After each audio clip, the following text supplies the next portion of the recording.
ఓం నమ శివాయ.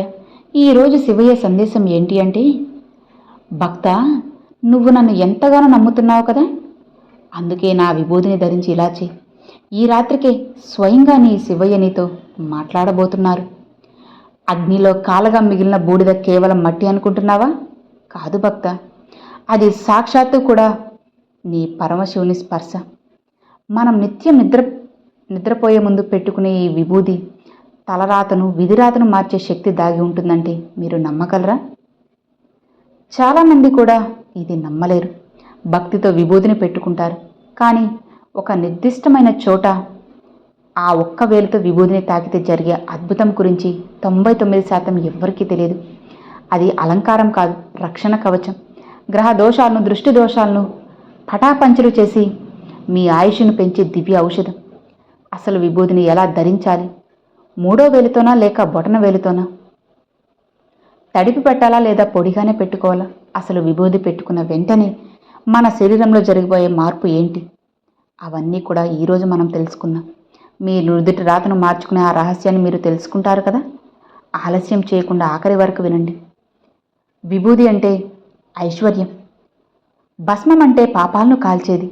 ప్రపంచంలో ఏది కాలినా బూడిదవుతుంది, కానీ బూడిద కాలితే ఇంకేం మిగలదు. అదే శాశ్వత సత్యం. మనిషి శరీరం చివరికి చేరేది అక్కడికి. నిజాన్ని గుర్తు చేస్తూ అహంకారాన్ని వదిలేలా చేయడమే విభూతి యొక్క అర్థం. కానీ ఇక్కడ ఒక చిన్న విషయం ఉంది. మనం వాడేది ఏ బూడిద పడితే అది కాదు. స్వచ్ఛమైన ఆవు పేడతో మంత్రోచ్చారణ మధ్య తయారైన భస్మంలో ఒక విచిత్రమైన శక్తి ఉంటుంది. అది మన చర్మాన్ని తాకినప్పుడు మన నాడులోని శక్తిని ఒకే దిశలో ప్రవహించేలా చేస్తుంది. సరిగ్గా అక్కడే అసలు విషయం ఉంది. మీరు గమనించారా?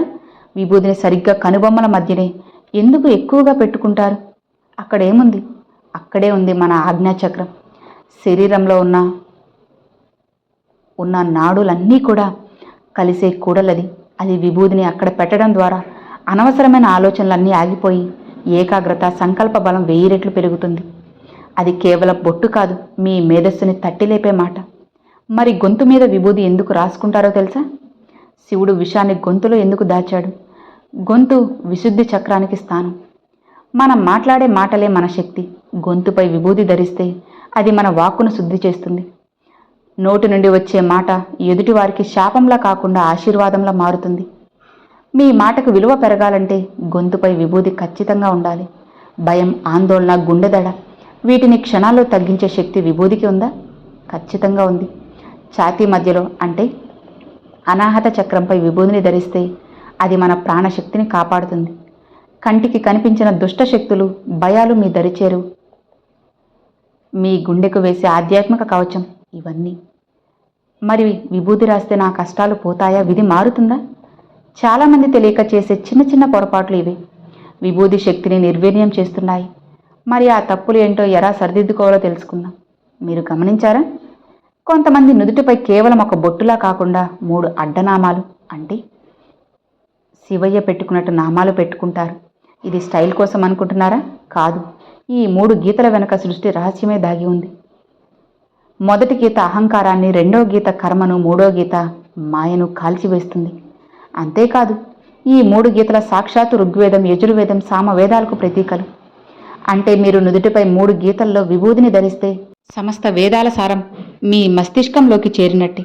సాక్షాత్తు త్రిమూర్తులు మీ నుదుటన కొలువై ఉన్నట్లే. నమ్మలేకపోతున్నారా? అందుకే అంటూ ఉంటారు, విభూది లేని నుదురు, దీపం లేని ఇల్లు ఒకటే అని.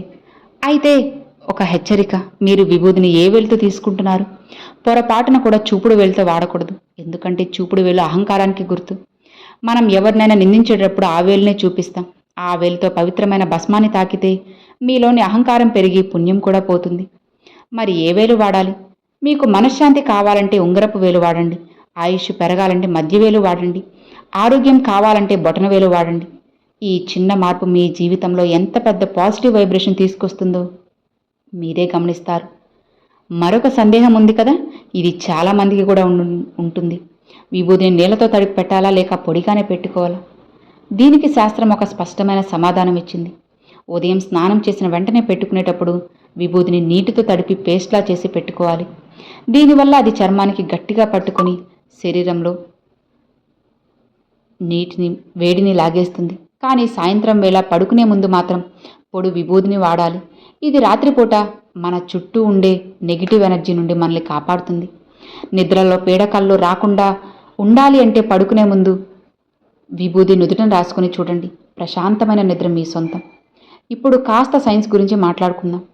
విభూదికి సెల్ ఫోన్ టవర్కి ఒక పోలిక ఉంది. ఆశ్చర్యంగా ఉందా? నిజమే. విభూదికి గ్రహించే శక్తి చాలా ఎక్కువ. మీరు గుడికి వెళ్ళేటప్పుడు అక్కడ జరిగే మంత్రోచ్చరణ, గంటల శబ్దం, దైవశక్తి ఇవన్నీ ఇక్కడే ఉంటే విభూదులు నిక్షిప్తమై ఉంటాయి. ప్రసాదంగా ఇచ్చే ఆ విభూదిని పెట్టుకోగానే ఆ దైవశక్తి నేరుగా మీ శరీరంలోకి ప్రవహిస్తుంది.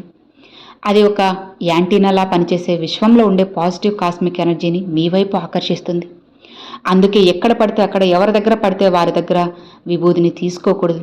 కేవలం దైవ సన్నిధిలో లేదా యోగుల దగ్గర మాత్రమే స్వీకరించాలి. చివరిగా, ఆడవారు విభూది పెట్టుకోవచ్చు అనే సందేహం మీలో చాలామందికి ఉంది కదా? నిరభ్యంతరంగా పెట్టుకోవచ్చు. శివుడిలో సగభాగం పార్వతీదేవి అమ్మవారు లేనిదే అయ్యవారు లేరు. కాబట్టి స్త్రీలు విభూది ధరిస్తే సౌభాగ్యం, ఐశ్వర్యం సిద్ధిస్తాయి. అయితే స్త్రీలు 3 గీతలు కాకుండా ఒక బొట్టులా లేదా చిన్న అడ్డగీతలా ధరించడం మన సంప్రదాయం. గుర్తుపెట్టుకోండి, మనం వాడే ఖరీదైన పౌడర్లు, క్రీంలు మన అందాన్ని మాత్రమే పెంచుతాయి. కానీ ఒక చిటికెడు విభూది మన ఆత్మ సౌందర్యాన్ని కూడా పెంచుతుంది, మనల్ని కాపాడే కవచంలో నిలుస్తుంది. కాబట్టి ఇకపై విభూదిని ఏదో ఆచరణలా కాకుండా ఒక అద్భుతమైన శక్తిగా భావించి ధరించండి. శివతత్వాన్ని మీలో నింపుకోండి. విధి అంటే మనం చేసుకున్న కర్మ. విభూది ఆ కర్మను కాల్చేస్తుంది. ఎలా అయినా నిప్పు కట్టెను కాలుస్తుందో, శివనామస్మరణతో విభూదిని ధరిస్తే అది మీ చుట్టూ ఉన్న పీడను తరిమి కొడుతుంది. ఎప్పుడైతే మీలో సానుకూల శక్తి నిండుతుందో అప్పుడు దురదృష్టం కూడా అదృష్టంగా మారుతుంది. కాబట్టి రేపటి నుండి స్నానం చేసిన వెంటనే తడిలేని పొడి విభూదిని ఉంగరపు వెలుతో ఎలా అయినా సరే పెట్టుకోండి. ఓం నమ శివాయ అని స్మరిస్తూ మీ ఆజ్ఞాచక్రంపై ధరించండి. విభూది మట్టి కాదు, అది మహత్వం. అది బూడిద కాదు, అది ఒక బాధ్యత. ఇప్పుడు మీరు చాలా విషయాలు తెలుసుకున్నారు కదా? ఇది ఇంకొంతమందికి అందచేయండి. అలానే మీ మనసులో ఉన్న ఆలోచనలకు, అలానే డౌట్లకు సమాధానం దొరికింది అని నేను అనుకుంటున్నాను. ఇది మీకు ఎలా అనిపించింది అనేది నాకు తప్పకుండా కామెంట్లు అయితే షేర్ చేసుకోండి. అలానే మీకు ఏదైనా ప్రశ్నలు ఉన్నా సరే తప్పకుండా నాకు కామెంట్లు అయితే చేసుకోండి. ఇంకొక వీడియోతో మీ ప్రశ్నలన్నిటికీ సమాధానం కూడా తీసుకొస్తాను. సో అర్థమైంది కదా? ఈ వీడియో మీ అందరికి నచ్చింది, అలానే అర్థమైంది అని అనుకుంటున్నాను. నచ్చితే ఒక చిన్న లైక్ చేయండి, మీ ఫ్రెండ్స్ అండ్ ఫ్యామిలీస్కి షేర్ చేయండి.